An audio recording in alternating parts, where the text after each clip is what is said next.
আমি এটা কি খাচ্ছি বলো তো, সাবু। আজকে হচ্ছে নীল ষষ্ঠী, আর নীল পুজোর দিন মা সাবু মাখিয়েছে আমাদের বাড়িতে।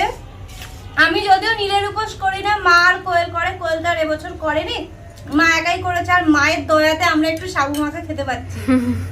মানে বছরে 2টো দিন আমাদের বাড়িতে সাবু মাখা হয়, এক হচ্ছে শিব পুজোর দিন আর এক হচ্ছে নীল পুজোর দিন। আমার কাছে তো সাবু মাখা খেতে দারুণ লাগে, কিন্তু বেশি খেতে পারি না, গা গুলিয়ে যায়।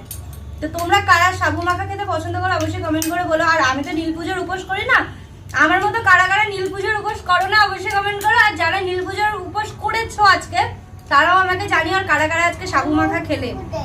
মা তো সাবুটা দারুণ মাখিয়েছে, আমাদের বাড়িতে সবসময় মাই সাবু মাখায়, সাবু মাখাটা দারুণ হয়। বেচারা কোয়েল আমার ভিডিও ধরে দেবে বলে ও সাবু খেতে পারছে না। চলো আমি সাবু খাই, তোমরা ততক্ষণ আমার ভিডিওটা লাইক কমেন্ট করে দিও আর পেজটা ফলো করে দিও। টাটা।